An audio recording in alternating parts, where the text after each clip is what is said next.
नमस्कार। Times of Swaraj के खास कार्यक्रम बड़ी बहस में आप सबों का स्वागत है और मैं हूं संतोष सिंह। और आज हम बड़ी बहस में चर्चा करेंगे कुमार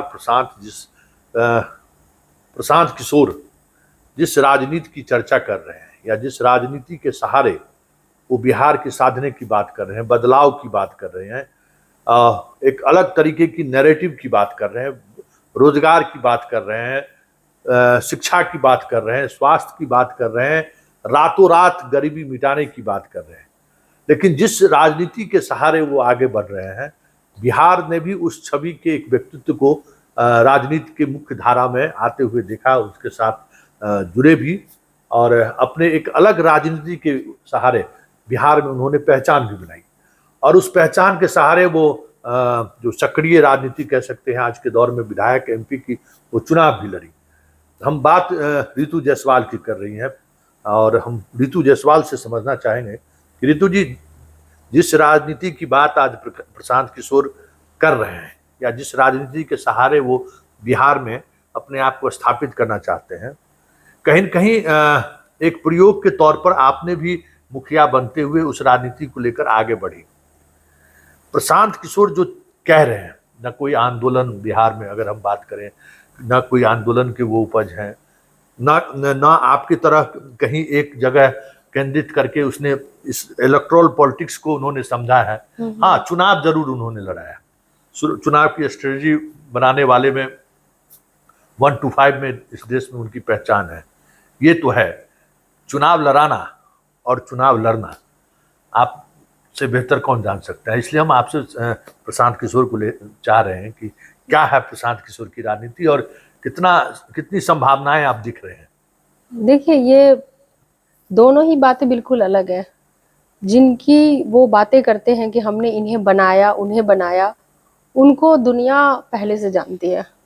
वो ऑलरेडी अपने आप को पीएम के तौर पे, सीएम के तौर पे वो स्थापित कर चुके थे। कोई ऐसा चेहरा नहीं है नया जिनको कि वो कहते हैं बातें कि हम सड़क से उठा के बना सकते हैं। आपने अभी तक किसी को भी सड़क से उठा के नहीं बनाया है। आपने जिनको बनाया है वो ऑलरेडी पहले से किसी भी परिचय और पहचान के वो मोहताज नहीं थे। वक्त वक्त पे कितना भी कोई सफल राजनीतिज्ञ हो या राजनीति करने वाला हो, उन्हें सहायक की जरूरत होती है। मतलब he is just like helper, कि हम आपको इस हेल्प मतलब क्षेत्र में थोड़ी मदद करते हैं। नेता लोग आजकल बहुत सोशल मीडिया को प्रमोशन के लिए रखते हैं, कई चीजों के लिए रखते हैं, तो उसी तरह से वो उनके हेल्पर रहे। अब एक नेता का हेल्पर बन के आप कहो कि न बनाने वाला मैं हूँ, वो सिर्फ एक ईगो और अहंकार हो सकता है। अच्छा। क्योंकि मेरा जहां तक मानना है कि एक आप किसी को नेता और अभिनेता तो नहीं बना सकते। अगर कोई कहता कि हम नेता और अभिनेता बनाते तो अमिताभ बच्चन का बेटा होता सबसे बड़ा अभिनेता। हाँ, और बहुत ऐसे पॉलिटिशियंस हैं, उनके बेटे होते सबसे बड़े नेता। अब मैं अपने घर की बात करूं, मेरे घर में भी राजद परिवार में तेजस्वी जी हैं, तेज प्रताप जी हैं। तेज प्रताप जी विधायक हैं, लेकिन तेजस्वी जी सर्वमान्य नेता हैं। पुत्र तो वो छोटे हैं। अगर विरासत की बात होती तो बड़े बेटे को मिलना चाहिए, तेज प्रताप जी को। लेकिन समाज ने, बिहार की जनता ने वो प्रेम, वो विश्वास, वो चीज दिखाई किसको नेता की छवि किसमें दिखी? तेजस्वी जी में, जो कि छोटे भाई हैं। तो कोई किसी को नेता और अभिनेता नहीं बना सकता। ये मुझे लगता है कि ये जन्मजात होता है अंदर में कि किसके अंदर लीडरशिप क्वालिटी है, कौन बहुत बेहतरीन तरीके से चीजों को मैनेज करके एक बेहतरीन नेता बन के उभर सकता है। ये बिल्कुल, तो अपने आप को 1000 लोग रखे जाते हैं चीजों को बनाने में। अब उसको कहे कि भाई हम ही बना दिए। ये बिल्डिंग बनी है जिसमें किसी ने इलेक्ट्रिफिकेशन का काम किया होगा, किसी ने मैशन का काम किया होगा, किसी ने बाथरूम फिटिंग का काम किया होगा। अलग अलग पार्ट होते हैं। अब आप कहो कि ये जो पूरा घर है ये हम है और ये मेरा ही हो जाए, यही तरीके से एक बात है, नहीं हो सकता है। मतलब घर बनाने के लिए जो अगर कोई क्लेम कर, भाई उस घर बनाने में ईंट का भी वो भी कहीं से कहीं, हाँ, तो एक इनपुट, जस्ट आपका एक छोटा सा इनपुट रहा। और वो भी किसके ऊपर? सक्सेसफुल जो ऑलरेडी नेता है उसके ऊपर। आप अपनी बातों के क्यों नहीं है प्रशांत किशोर जी? आपने कहा सड़क से उठा के बनाऊंगा नेता, सड़क से उठा करके। आपने एक एक्सपेरिमेंट के तौर पे आपने सारण में एक महिला है, वो चुनाव लड़ रही थी मेयर का, जो उपचुनाव हुआ, कुछ कैंसिल हुआ और फिर हुआ, तो उन्होंने उनका समर्थन दिया। बुरी तरीके से वो बेचारी अगर पीके का समर्थन नहीं लेती तो शायद वो चुनाव निकल लेती। चांदनी प्रकाश नाम है, हाँ, ये तो खबर ही नहीं है। लेकिन वो तीसरे नंबर पे आई। अच्छा, मतलब ये मेयर का भी चुनाव लड़ा के देख ली छपरा। मेयर का छपरा में चुनाव लड़ा के देख चुके, जहाँ पे कि 3 बच्चे का कुछ 2 या इशू आया था कि भाई उनको छुपाया था, वो एक अलग इशू में, उसकी बात नहीं करना चाह रही। ये बात करो कि जिनको उन्होंने समर्थन दिया, अरे आपको मैं भेज देती हूँ क्लिपिंग्स, मीडिया खुद प्रशांत किशोर वो ये सब बैठे हैं और उन्होंने समर्थन दिया। तीसरे नंबर पे आई है, तीसरे नंबर पे, जब वो चेहरा नहीं थी, जबकि फिर भी वो एक ठीक ठाक है, उनका समाज में एक है, पहचान है, नाम है, लोग जानते हैं, लेकिन वो बेचारी उनकी वजह से तीसरे नंबर पे चली आई। और उन्होंने फिर ये कहा कि भाई हम पीके के साथ नहीं, हमें नहीं जाना है। अच्छा। वो बैकहोल ही है। हाँ। मेरी अभी कुछ दिन पहले बात हुई थी कि भाई क्या हुआ, तुमने ज्वाइन किया? तो बोले नहीं फर्जी है भाई, मतलब कुछ भी नहीं ऐसा। मेरी बातचीत मैं बता रही हूँ आपको, इस तरह की चीजें। तो हम कह रहे हैं कि भाई किसके ऊपर आप ये कहते हो कि आज तक, हाँ, इस बिहार में सिर्फ 1200 परिवार, कभी इधर कभी उधर, कभी इधर कभी उधर जाके यही लोग राजनीति परिवार में बने हुए हैं, यही कहते हो। फिर आप बापू सभागार में कार्यक्रम करते हो और आप कहते हो कि हमने इस पार्टी के इनको लिया, हमने इस पार्टी के इनको लिया, हमने इस पार्टी के इनको लिया। तो आप भी तो उन्हीं 1200 परिवार पे आ गए। अब मुजफ्फरपुर से जो है चुनाव लड़ा रहे हैं राम कुमार सिंह का बेटा को, जो वहाँ विधान पार्षद रह चुके हैं। जो खबर आ रही है कि अब वो रघुनाथ पांडे के परिवार हो गया, भाई राम कुमार सिंह परिवार हो गए, उसके सारे लोग तो रिश्ते। आप तो उसी लाइन पर जा रहे हैं, तो उसी लाइन पे को आपने पार्टी में लाया तो उसी लाइन पे जा रहे हैं। तो ये बातें तो मतलब उनकी आप बातें सुन लो कि कहीं जा करके किसी मुखिया को पकड़ के सपना दिखाएंगे कि मैं आपको बनाऊंगा, लेकिन फाइनली आप लेके किसको आ रहे हो? फाइनली आप लेके उन्हीं चेहरे, वही 1200 परिवार जिनका आपने डर दिखाया लोगों को और कहा कि हम मौका नए चेहरों को देंगे, लेकिन आप फिर उन्हीं 1200 परिवार में अपना राजनीतिक करियर ढूंढ रहे हो प्रशांत किशोर जी। अच्छा, वैसे जो वो बात करते हैं, देखिए जो बात करने का उनका जो तरीका है, जिस तरीके से बात वो कर रहे हैं, कहीं न कहीं वो दिल्ली के उस प्रयोग को बिहार में वो दोहराना चाहते हैं। तो वो एक आंदोलन के दौर से उपजा हुआ वो माहौल था। आप सिर्फ कॉरपोरेट के सहारे, प्रचार के सहारे इन चीजों को बिहार में आप एक अलग तरीके की नैरेटिव सेट करना चाहते हैं। नहीं, आप चुनाव लड़ी हैं, मुखिया के चुनाव से शुरुआत की, चुनाव लड़ना और लड़ाना और एक नेता का होना, मतलब किसी भी फेस, क्या इसके बगैर अगर राजनीति हो जाए तब तो एक बड़ा बदलाव होगा इस प्रदेश के लिए, देश के लिए भी एक उदाहरण होगा। देखिए, दोनों में आपने कहा कि दोनों बहुत अलग, लड़ना और लड़वाना, ये दोनों बहुत ही अलग है, कार्य क्षेत्र ही बहुत अलग है। आपको एक आपने कंपनी बनाई, कंपनी के तहत आपने कहा कि मुझे इसका टेंडर मिल जाए, उसका टेंडर मिल जाए, उसका डिफरेंट टेंडर पे आपने टेंडर लेकर के काम किया, आपको उसका मेहनताना मिला, आप पैसा लेकर के, फिर आपको लगा कि मैं इतना ये कर सकता हूँ तो फिर मैं ही बिल्डर बन जाता हूँ, जो भी है अपना ही खुद का शुरू करता हूँ।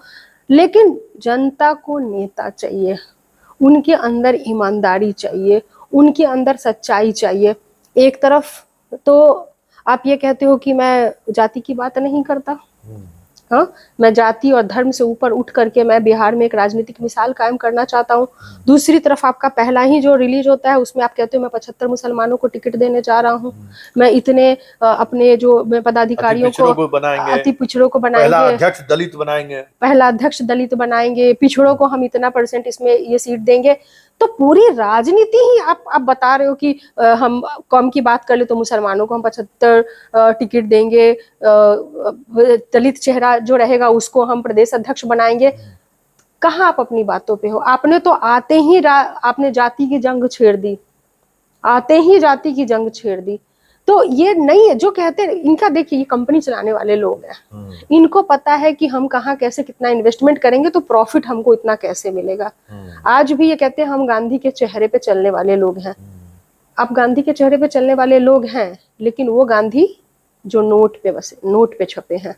हम्म, आप जाइए इनके एक एक कैंप में, एक एक टेंट में जो व्यवस्था होती है, खाने पीने फैसिलिटीज, एसीज लगे होते हैं, जितने इनके एम्प्लॉयज हैं, आप जाकर के देखिए। जब इन्होंने वैकेंसीज निकाली कि सैलरी इतने से 75,000 से 1 लाख के बीच में, इतना से इतने के बीच में, इतने से इतने बीच में, ये जितने एम्प्लॉयज ये रखे हुए हैं, गांधी जी के पीछे चलने वाले लोग पेड नहीं थे।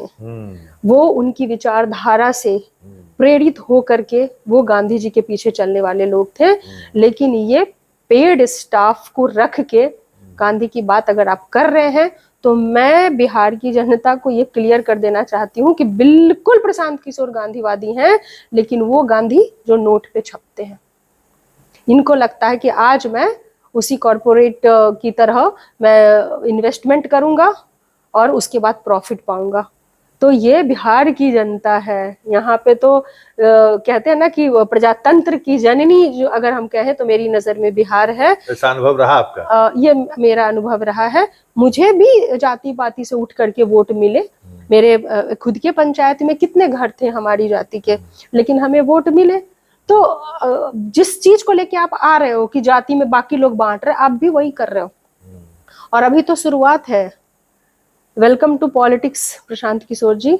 आपसे सवाल पूछा जाएगा, कितने शादी में गए, कितने न्योता अटेंड किए, कितने मरनी में गए, कितने पगड़ी अटेंड किए, कितने को हॉस्पिटल में भर्ती कराया, कितने को ब्लड दिलवाया, हाँ, और कितने के जो दाखिल खारिज में ब्लॉक में पैसे लगते हैं, कितने के लिए आपने जाकर के सीओ के दफ्तर के चक्कर लगाए। कुछ तो करके आते। 4 गिने चुने लोगों को एक एजेंसी की तरह काम करके एक छोटा सा पार्ट उसमें सहायक हुए और पूरा क्रेडिट लेने लगे कि हमने बनाया। अरे राजनीति में आए हैं, बिहार के गरीबों की बात करते हैं, गरीबी हटाने की बात करते हैं, तो कम से कम मुझे एक वीडियो उनका दिखा दीजिए जो किसी प्रखंड में जाकर के सीओ से उनकी तीखी बहस हो गई हो कि दाखिल खारिज का इतना पैसा क्यों ले रहे हो, ये गरीब मर जाएगा, कहाँ से 3,000 रुपया ला करके देगा। जब तुम्हें इस बात का एहसास नहीं है, जब तुम्हें इस बात का एहसास नहीं है कि सबसे बड़ा करप्शन वो करप्शन है जो एक पेंशन के लिए, जो 400 पेंशन के लिए जब 500 रुपया का जो कमीशन ले लिया जाता है ना, इससे बड़ा भ्रष्टाचार बिहार में कुछ नहीं हो सकता है। जो आवास जो मिलता है, प्रधानमंत्री आवास योजना, हाँ, कितनों के लिए आपने आवाज उठाया, कितने आपके पास रिपोर्ट्स हैं कि कितने घर जो हैं वो बेघर हैं और उसके लिए आपके क्या प्रयास हैं। हमने तो नहीं देखा कि बिहार में हो रहे भ्रष्टाचार के खिलाफ आज जो है गिरते हुए पुलों पे आपका कोई सवाल आया हो। अरे इतना ही शौक है जातिगत, इतना ही आपको जाति पर आप बिलीव नहीं करते हो और दूसरी तरफ आप अपने बांटते हो, रखते हो कि इतना रिजर्वेशन इसके लिए, ये सीट इसके लिए, ये सीट इसके लिए, तो कम से कम जातिगत जनगणना का समर्थन ही कर देते। ये भी नहीं हुआ। बहुत चालाक चीज है। इनका एकमात्र मकसद है बीजेपी को फायदा पहुंचाना, प्रॉफिट पहुंचाना। उसी टेंडर की तरह जो ये राजनेता बनाते हैं ना, सेम उसी टेंडर की तरह ये कॉन्ट्रैक्ट ले चुके हैं बीजेपी से आज से 10 साल पहले और धीरे धीरे काम करके ये इस तरह से काम कर रहे हैं। मैं कहती हूँ कि ये बीजेपी के स्लीपर सेल की तरह काम कर रहे हैं, ये बीजेपी के लिए काम कर रहे हैं और आपको उसका लक्षण दिखने लग गया होगा। आज तो नीतीश कुमार जी के बारे में भी बोले हैं कि ये जो है सो इनकी जाति की संख्या कितनी है, जितनी इनकी जाति की संख्या है उतनी हम मेरी भी जाति की संख्या है।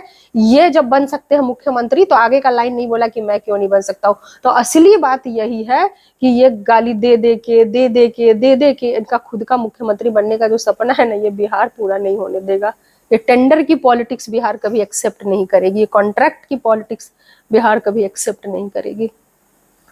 चलिए, टेंडर और कॉन्ट्रैक्ट की पॉलिटिक्स बिहार एक्सेप्ट नहीं करेगी, देखने वाली बात होगी। और ये चर्चा हम लगातार इसलिए कर रहे हैं, आपको लग रहा होगा कि लगातार आप प्रशांत किशोर को लेकर अलग अलग लोगों से मिलकर क्यों बात करना चाहते हैं। देखिए, कुछ थ्रेट है, हमारे युवा पीढ़ी उन चीज़ों को समझ नहीं पा रहे हैं, या युवा पीढ़ी को जिस तरीके से आकर्षित करने की कोशिश हो रही है, हम उन युवा पीढ़ी को उस सत्य से सरोकार करना चाहते हैं जिस सरोकार के सहारे वो छलने से बच सकते हैं। क्योंकि ये इन्वेस्ट करने आए, इस बात को समझिए, और इस बिहार की देखिए, इस पूरे देश में बिहार ही एक ऐसा स्टेट है जहां बहुत सारी चीजें केंद्र के चाहने के बावजूद भी उनके अनुकूल नहीं बन पा रहा है। बहुत सारी ऐसी कॉरपोरेट की नीति है जिस नीति को लेकर बिहार में वो सपने में भी नहीं सोच पा रहे हैं। वो सारी ऐसी नीति, सारे ऐसे आइडियोलॉजी, सारे ऐसे विचारों को लेकर जो प्रशांत आपके पास जा रहे हैं, इन चीजों को समझना होगा कि सच्चाई क्या है। और आप जाइए, उनसे मिलिए, उनसे बहस करिए, उनके कैंप में जाकर रहिए कि किस तरीके से व्यवस्थाएं हो रही हैं, कौन लोग उनके साथ जुड़े हुए हैं। ऐसे में बहुत कुछ बदलते हुए आपको देखेगा। चलिए इस बड़ी बहस को यहीं खत्म करते हैं, फिर किसी नए मुद्दों के साथ हमारी आपकी मुलाकात होगी। फिलहाल हमें इजाजत दीजिए, नमस्कार। आपको भी बहुत बहुत धन्यवाद। बहुत धन्यवाद।